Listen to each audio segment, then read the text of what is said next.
नमस्कार दोस्तों, स्वागत है आपका स्वामी विवेकानंद एक से चित्र जीवनी के नेक्स्ट पार्ट में। हमने देख रहे हैं कि वो अमेरिका में अपनी यात्रा कर रहे हैं और आगे क्या होता है आज ये देखते हैं।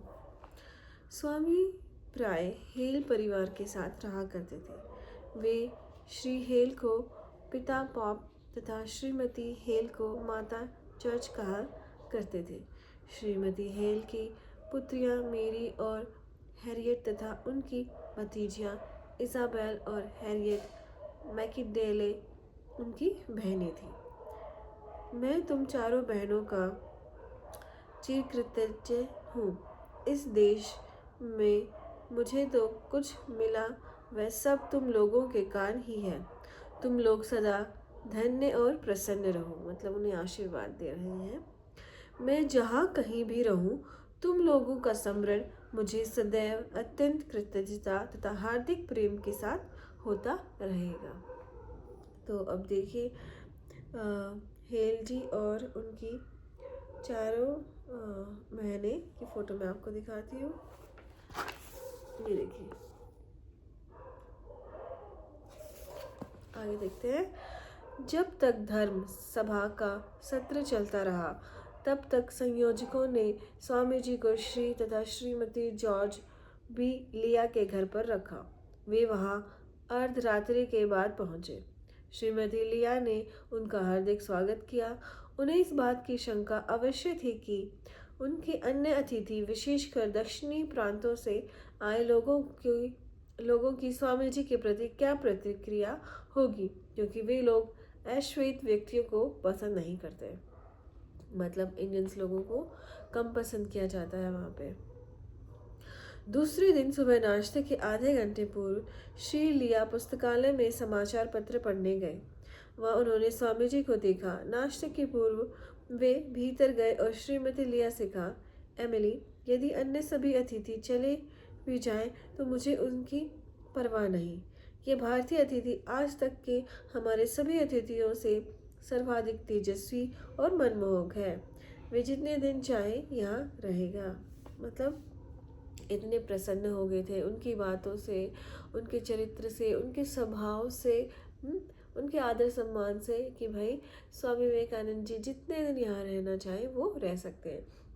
और अगर श्वेत लोग, सफ़ेद लोग, गोरे लोग उनसे अगर ये बोलते हैं कि हम चले जाएंगे, नहीं तो इसको निकाल दो, तो वो बेशक सारे अतिथि निकल जाएं, लेकिन हम स्वामी विवेकानंद जी को अपने पास रखेंगे जितने दिन वो रहना चाहे। तो वो दोनों पति पत्नियों की फ़ोटो मैं आपको दिखाती हूँ। ये है वो दोनों, इनके घर रहते थे। नेक्स्ट देखते हैं।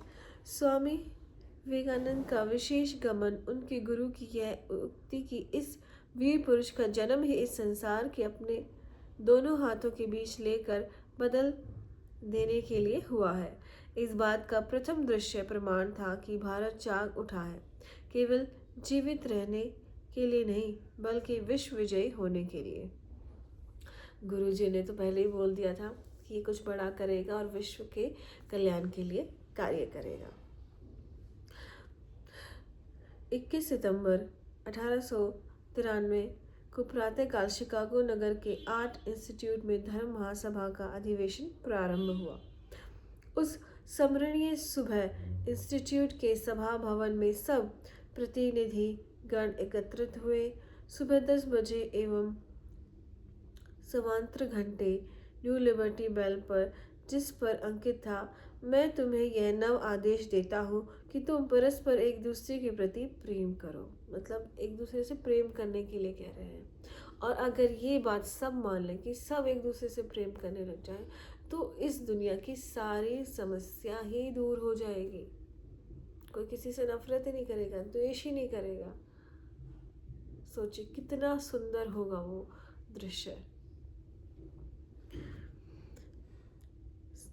10 सौम्य आघात किए गए, जिनसे धर्म महासभा के उद्घाटन की घोषणा की। घंटे का प्रत्येक आघात विश्व के 10 प्रमुख धर्मों का प्रतिनिधित्व कर रहा था। मतलब वहाँ पे 10 धर्म के लोग आए थे जो प्रतिनिधि कर रहे थे और उनका भाषण हो रहा था। सभी देशों के लोग वहाँ थे। एक भव्य जुलूस में हमें मंच पर ले जाया गया। मंच के नीचे एक विशाल सभा भवन तथा ऊपर एक विशाल दीर्घा की कल्पना करो। देश के सर्वश्रेष्ठ संस्कृति का प्रतिनिधि करने वाले 6 तथा 7,000 नर नारियों से भरपूर सभा भवन और मंच पर पृथ्वी के सभी देशों के विद्वान, वे सभी लोग पूर्व तैयारी करके आए थे तथा उनके पास तैयार भाषण थे। मैं ही एक मूर्ख था जिसके पास कुछ नहीं था, किंतु मैंने मन ही मन माँ सरस्वती को प्रणाम किया और खड़ा हुआ तथा डॉक्टर बेरोज ने मेरा परिचय कराया। मैंने एक छोटा व्याख्यान दिया और जब तक मैं समाप्त हुआ तब मैं लगभग चूर होकर बैठ गया। मतलब सबके पास भाषण रिटर्न में थे, बहुत लंबे लंबे भाषण थे, लेकिन स्वामी जी ने कुछ अपना प्रिपेयर नहीं किया था, क्योंकि उनके साथ ऐसी चीज़ें होती रही थी। पहले वो एड्रेस भूल गए और फिर उनके साथ अलग अलग चीज़ें होती गई, तो उनका माइंड उस टाइम मतलब बहुत ही कंफ्यूजन में था कि कैसे क्या होगा। मतलब मेरे पास प्रमाण पत्र जहाँ पे वो जाना चाहते थे उसका भी वो भी गुम हो गया था, क्योंकि उन्हें वहाँ जाने के बाद पता चला कि भाई ऐसे नहीं कि तुम चले गए और तुमने भाषण दे दिया, उसके लिए प्रॉपर एक प्रोसेस फॉलो करना पड़ता है, तो वो उसी में रह गए। लेकिन फिर भी उन्होंने माँ सरस्वती को प्रणाम किया और देखिए उन्होंने इतना ज्ञान अर्जित किया था तो कुछ भी बोल सकते हैं वो, उन्हें प्रिपेयर करने की ज़रूरत ही नहीं थी। एक ये चीज़ भी थी, तो उन्होंने ऐसा किया। अब मैं आपको दिखाती हूँ वो सभा बाहर से और अंदर से कैसा लग रहा था। ये स्वामी जी तैयार होके गए थे और बाहर से वो ऐसा लग रहा था, और अंदर स्वामी जी देखिए ऊपर बैठे हैं, यहाँ पर ये बैठे और सारे लोग यहाँ पर बैठे हुए हैं। मतलब जो भी प्रतिनिधि करने आएगा वो यहाँ पे बैठेगा और सब उसको देखेंगे। तो इस तरह से ये चीज़ हुई। आगे देखते हैं। अब उनकी कुछ विचार हैं, उनके बारे में बात करते हैं। अविनाशी आनंद के पुत्रों, मतलब अविनाशी कौन है? ईश्वर, मतलब ईश्वर के पुत्र हैं सब। कितना मधुर एवं आशाप्रद संबोधन है, बताइए कितना सुंदर संबोधन है। भाइयों, मुझे तुम्हें इसी मधुर नाम से पुकारने दो, अमृत संसति। हिंदू तुम्हें पापी कहना स्वीकार ही नहीं करता है, क्योंकि आत्मा हमेशा शुद्ध है, वो कभी पाप में हो ही नहीं सकती, क्योंकि वो परमात्मा का पार्ट है और परमात्मा कभी दूषित नहीं हो सकता। बस हमारा जो मन है, चित्त है, वो दूषित हो जाता है। तो सब पवित्र आत्माएं हैं, किसी को पापी हम कह ही नहीं सकते, हमें स्वीकार ही नहीं कर सकते, वो हमारी फिलॉसफी में है ही नहीं। तुम ईश्वर की संतान हो, अनंत आनंद के सहभागी, पवित्र और पूर्ण जीव हो। पृथ्वी पर तुम स्वयं देवता हो। तुम पापी, मनुष्य को पापी कहना ही पाप है, मनुष्य को पापी कहना ही पाप है। सोचिए, यह मनुष्य के स्वभाव का अभाव है, अपमान करना है। ओ सिंहो उठो, तुम भेड़ हो, इस भ्रम को छाड़ फेंको। तुम नित्य मुक्त, शुद्ध, बुद्ध, चैतन्य, अमर आत्मा हो। देखिए बाद में बोल दिया ना कि आप अमर आत्मा हो, और आत्मा में क्या क्या गुण है? नित्य मुक्त है, शुद्ध है, बुद्ध है, चैतन्य है। ये सारे आत्मा के गुण हैं जो स्वामी विवेकानंद जी बोल रहे हैं। इसलिए सब पवित्र हैं, कोई पापी नहीं है। उनका मन बस वो स्वभाव और परिस्थिति के अकॉर्डिंग उनका मन और बुद्धि किसी दूसरे रास्ते पर चली गई है, जिसके कारण वो दूसरों को और खुद को कष्ट दे रहे हैं। धर्म भेद, दुराग्रह और उसका भयंकर दुष्परिणाम धर्माधनता ने लंबी अवधि से इस सुंदर पृथ्वी पर अधिकार रखा है। उन्होंने इस पृथ्वी को हिंसा से भर दिया है, इसे मानव रक्त से संचित कर दिया है, सभ्यताओं का विनाश किया है तथा समूचे राष्ट्रों को निराशा में डुबो दिया है। यदि ये भयंकर राक्षस न होते तो मानव आज की तुलना में कहीं अधिक उन्नत होता। किसके बारे में बात कर रही है? धर्म भेद, दुराग्रह और उसका भयंकर दुष्परिणाम धर्मांधता में लंबी अवधि से। राइट, जो धर्म भेद हो गए ना कि मेरा धर्म तुमसे अच्छा है, मेरा धर्म तुमसे अच्छा है, बस भाई ये कहना छोड़ दो और सबसे प्रेम करो, इस भयंकर राक्षस को अपने अंदर से निकाल फेंको। तो जिसने सभी को निराश कर रखा है। देखिए हमारा पूरा विश्व, पूरी पृथ्वी हमारा परिवार है, राइट। तो हमें ये कहना कि ये धर्म बुरा है, ये धर्म अच्छा है, छोड़ दीजिए इसको। सिर्फ और सिर्फ मानवता का धर्म अपना लीजिए, राइट। और सबसे प्रेम करें, किसी को पापी नहीं कहना है हमें, राइट। यदि कोई व्यक्ति यह सोचता है कि केवल उसका ही धर्म बचा रहेगा तथा दूसरे सभी धर्म नष्ट हो जाएंगे, तो उस व्यक्ति पर मुझे दया आती है। यस, और कुछ लोग ऐसा ही कर रहे हैं कि काफिरों को मार दो, बस हमारा ही धर्म रहना चाहिए। ऐसा कभी नहीं हो सकता। और उसे मैं ये बताना चाहता हूँ कि वह समय आ गया है जब विरोध के बावजूद सभी धर्मों की ध्वजा पर लिखा होगा, कलह नहीं सहायता, विनाश नहीं आत्मसात, विस्मृति नहीं समता और शांति। यस, वो समय भी आ गया है कि सब जो धर्म है वो रहेंगे यहाँ पर, और सब क्या कहेंगे कि कलह नहीं सहायता, हमें किसी से दुश्मनी नहीं करनी है, सबकी सहायता करनी है। विनाश नहीं आत्मसात, किसी का विनाश नहीं करना है। लेकिन सब देश क्या लगे हुए हैं, एटम बम पे एटम बम, एटम बम पे एटम बम, परमाणु बम, सब यही चला रहे हैं। इकट्ठे कर लिए हैं 100-200, बता उनका क्या मतलब है।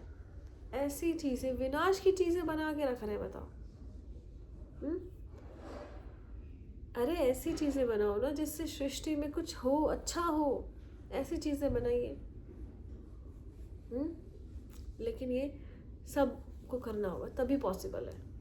नहीं तो अगर एक ने बना लिया दूसरा नहीं बनाया तो उसको धमकाता रहेगा कि मेरे पास इतने हैं, मैं तुम्हें मार डालूंगा। तो हमें अपने डिफेंस के लिए भी जो अच्छे देश हैं उनको भी वो चीज़ें बनानी पड़ रही है। परमाणु बम, एटम बम बना के रखने पड़ रहे हैं, क्योंकि डिफेंस भी चाहिए ना हमें अपनी आत्मरक्षा भी करनी है। तो जब सब बर्बाद हो जाएगा ना, तब लोगों को अकल आएगी और तब सब कहेंगे कि कलह नहीं सहायता, जो स्वामी विवेकानंद जी कितने सालों पहले बता के चले गए हमें। सोचिए, स्वामी विवेकानंद न केवल हिंदू धर्म के सबसे महत्वपूर्ण तथा विशिष्ट प्रतिनिधि थे, अपितु वे धर्म महासभा के सर्वाधिक जनप्रिय एवं प्रभावी व्यक्ति भी थे तथा सभी अवसरों पर किसी भी अन्य वक्ता, ईसाई या गैर ईसाई की तुलना में उनका स्वागत अधिक उत्साह के साथ किया जाता था। वे जहाँ भी जाते लोग उनके चारों ओर इकट्ठे हो जाते तथा उनके प्रत्येक शब्द को सुनने के लिए व्यग्र रहते। अत्यंत रूढ़िवादी ईसाई भी उनके विषय में कहते कि पुरुषों में वे नरेश हैं, अर्थात सब पुरुषों के राजा हैं वो। ऐसा क्यों कहते हैं? क्योंकि हिंदू धर्म में सबको, किसी को पापी नहीं बोल सकते आप, सोचिए आप हैं। और दूसरे धर्मों में कभी कभी बोलते हैं, राइट। जैसे मुस्लिम जो लोग हैं वो गैर मुस्लिम लोगों को काफिर समझते हैं, मतलब जिन्हें मार देना चाहिए। काफिर का मतलब ये होता है कि जो इस्लाम को नहीं मान रहे हैं उन्हें मार दीजिए। ऐसी चीज़ें लिखी हुई है उनके उसमें। तो वो सब चीज़ें नहीं होनी चाहिए, राइट। क्या भारत मर जाएगा तब तो संपूर्ण विश्व से आध्यात्मिक स्पिरिचुअलिटी लुप्त हो जाएगी, सभी नैतिकता पूर्ण समाप्त हो जाएगी, धर्मों के प्रति मधुर आत्मीय समाप्त हो जाएगी, सभी आदर्शवाद समाप्त हो जाएगा तथा उनके स्थान पर काम और विलासिता रूपी पुरुष और स्त्री ईश राज्य करेंगे, जिनमें धन पुरोहित होगा, छल बल और प्रतियोगिता पूजा विधि होगी तथा मानव आत्मा बलि होगी। ऐसा कभी नहीं हो सकता। तो देखिए स्वामी जी ने क्या बताया है कि अगर हिंदू धर्म मर गया तो भारत भी मर जाएगा, और फिर उससे क्या क्या नुकसान होंगे। स्पिरिचुअलिटी लुप्त हो जाएगी। देखिए स्पिरिचुअलिटी हिंदू धर्म में क्यों बताई गई, क्योंकि और धर्मों में क्या कहा है कि तुम काफिरों को मारो तो तुम्हें जन्नत मिलेगी, राइट। भोग विलासिता, शराब पियो, हाँ, डिस्को थिएटर में जाओ, वो सब चीज़ें राइट की गई है। देखिए, मैंने बाइबल नहीं पढ़ी है तो मुझे नहीं पता ईसाई धर्म में क्या लिखा हुआ है, लेकिन आजकल जो दिखता है मैं उसके अकॉर्डिंग कर रही हूँ, राइट। तो ऐसा हमें नहीं करना चाहिए। मतलब हिंदू धर्म में बहुत सारे क्या है, छल बल कुछ भी नहीं है उसमें, किसी के साथ छल नहीं किया जाता, सबको पवित्र माना जाता है। लेकिन आजकल ईसाई लोग क्या कर रहे हैं, कन्वर्जन करते रहते हैं कि बस हमारे धर्म में आ जाओ, और धर्म बकवास है। लेकिन हिंदू धर्म कभी ऐसा नहीं करता कि आप हिंदू बन जाओ, हिंदू बन जाओ, वो चीज़ें कभी नहीं करता, राइट। तो ये मुझे बहुत अजीब सा लगता है, तो ऐसा नहीं करना चाहिए। मैं विश्व कल्याण के लिए अपने सिद्धांतों का प्रचार करना चाहता हूँ। मेरे पास देने को एक संदेश है, वह मैं उन्हें दूंगा जो उनका मूल्य समझेंगे तथा उसे अपने जीवन में चरितार्थ करेंगे। मुझे इसकी क्या परवाह कि कोई उसे ग्रहण करता है। जो मेरे पिता परमात्मा की इच्छा पूर्ण करता है वही मेरा आत्मीय है। मतलब परमात्मा की इच्छा पूर्ण कौन करता है? एक ज्ञानी लोग। क्योंकि परमात्मा क्या चाहते हैं? सबके साथ प्रेम से रहो, किसी से द्वेष मत करो, किसी को ये मत कहो कि भाई हमारा धर्म अपना लो तो हमें ये दे देंगे, हम तुम्हें वो दे देंगे। क्यों करना है किसी का कन्वर्जन? ऐसा नहीं करना है हमें। तो ऐसा हिंदू धर्म कहता है। मतलब ईश्वर की जो इच्छा है कि सबसे प्रेम से रहो, बस इतना ही तो चाहते हैं। आगे देखते हैं। 1893 में शिकागो की धर्म सभा में थी। वह युवक खड़ा हुआ और उसने कहा, अमेरिका के भाइयों और बहनों, 7,000 लोग एक ऐसे तत्व के प्रति श्रद्धा अर्पित करने के लिए खड़े हो गए जिनके संबंध में वे कुछ जानते नहीं थे। जब वह सभा समाप्त हुई तब मैंने देखा कि 20 महिलाओं का झुंड बेंचों के ऊपर चलकर उस युवक के निकट पहुंचने की चेष्टा कर रहा है। तब मैंने अपने आप से कहा, वत्स, यदि तुम इस आघात से बच सको तो तुम सचमुच ईश्वर हो। मतलब तुमने सफलता प्राप्त कर ली है, सब लोग तुम्हें चाह रहे हैं और तुम्हारी प्रशंसा करेंगे, तुम्हें अपने पास रखने की कोशिश करेंगे। और सफलता का जब गुरूर सर पे चढ़ता है ना, तो अहंकार आता है, एकदम अहंकार आएगा, बस कि मैं ही हूँ और मैं अच्छा और सब अज्ञानी। अगर इस भावना से तुम बच गए तो तुम सच में ईश्वर हो, राइट। क्योंकि ईश्वर में अहंकार नहीं है। तो स्वामी जी के बारे में भी ऐसा लोग बोल रहे हैं कि अगर आपने सफलता का घमंड नहीं किया तो आप सच में ईश्वर हैं, और उन्होंने कभी नहीं किया। ईश्वरत्व का अनुभव कर ही मनुष्य दिव्य हो सकता है। देखा, अगर आपने ईश्वर को अनुभव किया तो ही आप दिव्य बन सकते हो। प्रतिमा, मंदिर, चर्च या शास्त्र केवल सहायक मात्र है। मतलब मंदिर, चर्च, ये सब आपकी सहायता कर सकते हैं ईश्वर तक जाने के लिए। आध्यात्मिक बाल अवस्था की सहायक, किंतु मनुष्य को निरंतर प्रगति करनी होगी। उनसे आगे भी चीज़ें हैं, वो भी हमें सोचना पड़ेगा। मतलब जितना भी आप ज्ञान ले रहे हो ना, उसको अपने जीवन में अपनाओ और उससे अपने दुख दूर करने की कोशिश करो। ये समझना कि मुझे कोई दुख नहीं दे रहा है, मैं ही खुद को दुख दे सकता हूँ, या जो मेरे दुखों का कारण है वो दूसरे लोग नहीं हैं, वो मैं ही हूँ। और हमें उन कारणों को पहचानना है और बहुत ही बारीकी से देखना है और फिर उन्हें खत्म करना है। यही स्वामी जी बोल रहे हैं। प्रत्येक जीव अव्यक्त ब्रह्म है, कि मतलब सब ब्रह्म है लेकिन व्यक्त नहीं किया है। व्यक्त कब करता है? हम ईश्वर को व्यक्त कब कर सकते हैं? जब हम उसके गुणों को पा लेते हैं, राइट। नहीं तो वो जो पवित्र आत्मा हमारे अंदर छुपी हुई है, तब तक जब तक हम उसकी पवित्रता को बाहर नहीं निकालेंगे, वो हमारे स्वभाव में नहीं दिखेगी, तो ईश्वर जो हमारे अंदर बैठा है वो बाहर नहीं आएगा। वो हमारी हेल्प नहीं कर सकता है। तो वही कह रहे हैं कि प्रत्येक जीव अव्यक्त ब्रह्म है। आंतरिक एवं बाह्य प्रकृति पर नियंत्रण कर उस ब्रह्म को व्यक्त करना ही उद्देश्य है। अब बता दिया कि अगर हमने आंतरिक और बाह्य प्रकृति पर नियंत्रण कर लिया, हमारी मन की इंद्रियों को और बाहर के स्वभाव को हमने नियंत्रित कर लिया, तो ईश्वर प्रकट हो जाएंगे।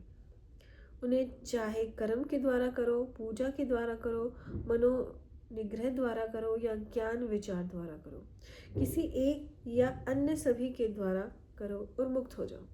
चाहे तो आप एक गुरु से सहायता ले लो उस चीज़ के लिए, या अनेकों गुरुओं से सहायता ले लो, या खुद में ही समाधि लगा के उसकी कर लो और मुक्त हो जाओ। बस मुक्त हो जाओ। वो यही चाहते हैं कि मुक्त हो जाओ बस।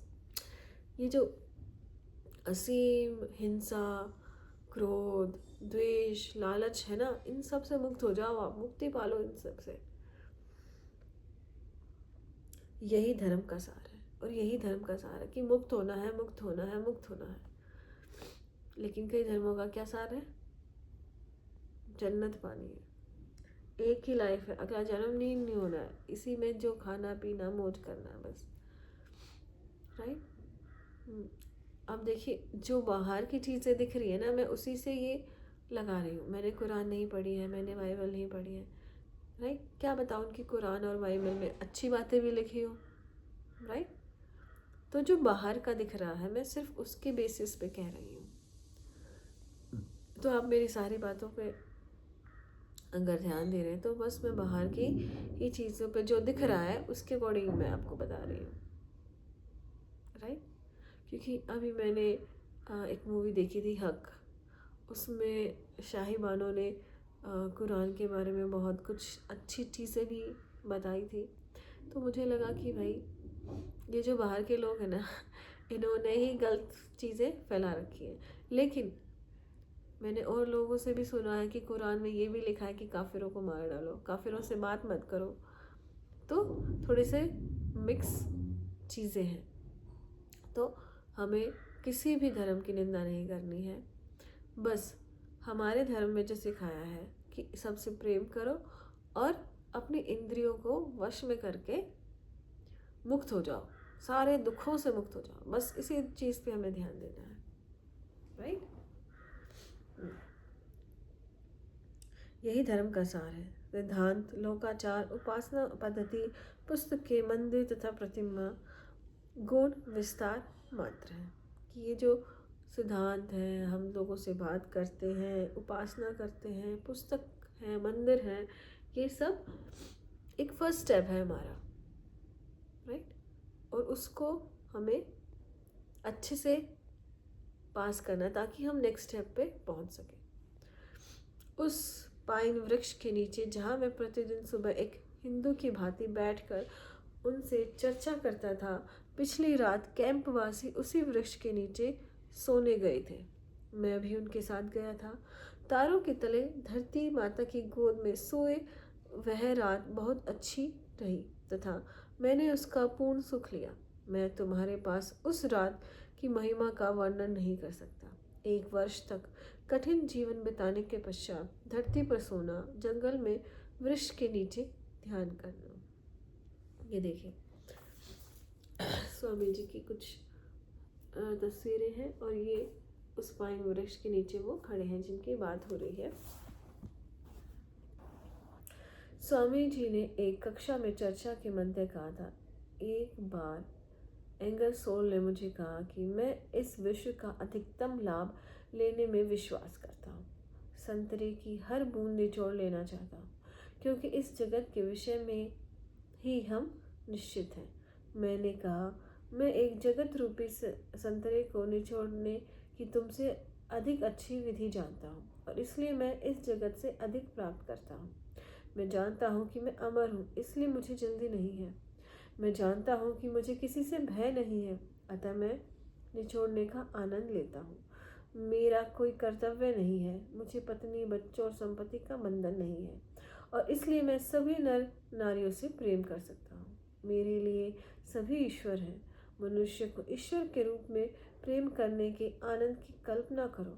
अपने संतरे को इस प्रकार निचोड़ो और शस्त्र गुण अधिक प्राप्त करो। एक एक बूंद निचोड़ लो। तो अब स्वामी जी कितनी सुंदर चर्चा कर रहे हैं कि मेरे लिए सभी ईश्वर है और मनुष्य को ईश्वर के रूप में प्रेम करने के आनंद की कल्पना करो। मतलब अगर आपके सामने अभी ईश्वर आ जाए, मतलब जैसे जो हनुमान जी को मानता है उनके पास हनुमान जी आ जाए, और जो राम जी को मान रहे हो राम जी आ जाए, राइट, और चारों तरफ हर इंसान राम और हनुमान जी बन जाए, तो देखिए आपके बेटा हनुमान, आपकी बेटी हनुमान, आपके माता पिता हनुमान, आपकी माँ, आपके पड़ोसी हनुमान, तो कितना सुंदर लगेगा आपको, राइट। जैसे किसी बच्चे को चॉकलेट पसंद है और चारों तरफ चॉकलेट ही चॉकलेट है, उसके तो मज़े हो गए। तो इसी तरह जो ज्ञानी लोग हैं वो हर तरफ ईश्वर को देखते हैं, हर तरफ ईश्वर ही ईश्वर दिखता है उन्हें, और हर इंसान में ईश्वर देख के उनके साथ रहना कितना आनंद आता होगा उन्हें। सोचिए, आप कल्पना भी नहीं कर सकते आप। लेकिन ऐसा होने के लिए आपको ऐसी बुद्धि चाहिए होती है। पहले हमें बुद्धि में उतारना होता है। जैसे कोई पड़ोसी आया तो अरे ईश्वर मेरे घर आए हैं, कैसे मैं इनका आदर सत्कार करूं, कितने प्यार से उनसे बात करूं, हाँ, सोचते हो ना। तो हाँ, ऐसे ही हमें इमेजिन करना है। हमारे पति आए हैं ऑफिस से, अरे ईश्वर मेरे घर आ गया, मैं कैसे उसकी सेवा करूं, राइट। हम स्कूल में जा रहे हैं, कक्षा में बैठे हैं, टीचर आ गया, अरे ईश्वर आ गया, अब जो भी ईश्वर मुझे पढ़ाएगा मैं इतने उत्साह के साथ पढ़ूंगा उसको। सोचिए, ऐसे जीना है हमें सारा जीवन। हम कहीं ट्रेन में जा रहे हैं, प्लेन में जा रहे हैं, वहाँ पे टीटी आ गया, एयर होस्टेस आ गई, वो ईश्वर है। आप उनसे कितने प्रेम से उनकी तरफ देखेंगे, कितने प्रेम से उनके साथ व्यवहार करेंगे, ये आपकी बुद्धि पर डिपेंड करता है। सोचिए, अगर आपकी बुद्धि में ये सिस्टम फिक्स हो गया, अब एक छोटा बच्चा है, उससे कोई भी प्रेम से बात कर लेता है ना, तो वो उसी को उतना ही प्रेम करता है, अपने माता पिता की तरह प्रेम करने लग जाता है, क्योंकि उसको अभी पता नहीं है कि ये मेरी मम्मी है, ये मेरे पापा है। जो उससे प्रेम से बात करता है वो उसी का हो जाता है। तो इसी तरह से हमें सबसे प्रेम करना है, और हम सबसे प्रेम करेंगे तो सब हमारे सामने एक समान, सब ईश्वर के रूप।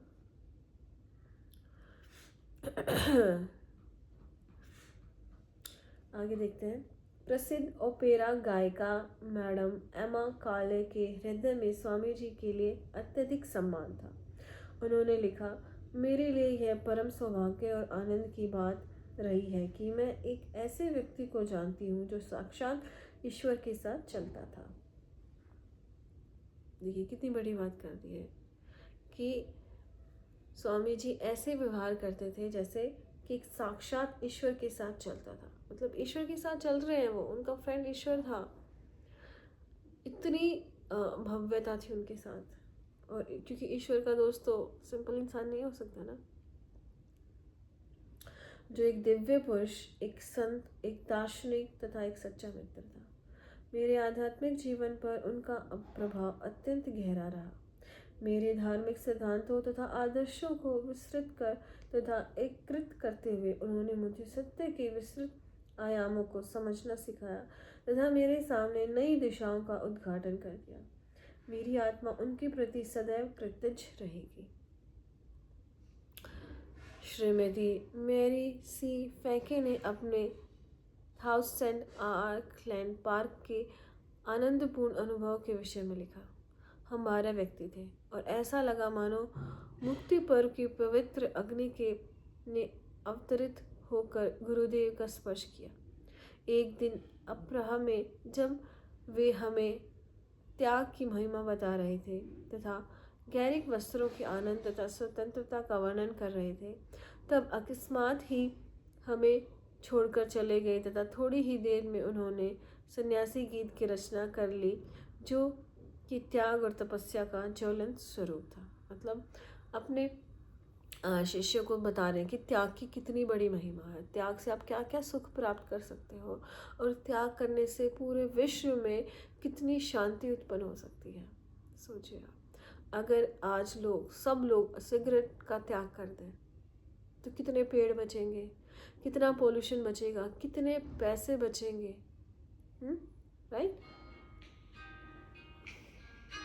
तो ये सब इस चीज़ की वो जो थी भावना थी, उसको कई बार शब्दों में नहीं लोग समझ पाते, तो उन्होंने तुरंत उसका वो गए जब उन्हें समझा रहे थे और उस पर गीत बना डाला एक, कि त्याग भावना से क्या हो सकता है। क्योंकि कई बार जब स्ट्रॉन्ग मैसेज हमें दुनिया तक पहुंचाना होता है तो हम उस पर गीत बना देते हैं और वो गीत बहुत फेमस हो जाता है और लोगों को ईजिली समझ भी आ पाता है। तो मतलब इतनी बुद्धि है उनके अंदर कि भाई ये तो बहुत अच्छी चीज़ है और मैं उस पर कुछ और असरदार बनाता हूँ। इतनी बुद्धि होने के लिए सोचिए आप कितना परिश्रम करना पड़ता होगा हमें। आगे देखते हैं। सेंट लॉयस नदी में स्थित थाउसेंड आर्कलैंड पार्क में स्वामी जी जून से सप्ताह डचर के निवास में रहे तथा अपने शिष्यों को आंतरिकता पूर्वक शिक्षा देते रहे। घर के बाएं तरफ ऊपर वाली खुली खिड़की स्वामी जी के कमरे की है। संध्याकालीन गोष्ठी का स्थान स्वामी जी का चौकोर स्थान था तथा वे अपने कक्ष के समीप वाले स्थान पर बैठा करते थे। अब यह मकान राम कृष्ण विवेकानंद केंद्र न्यूयॉर्क का एकांत साधना स्थल है।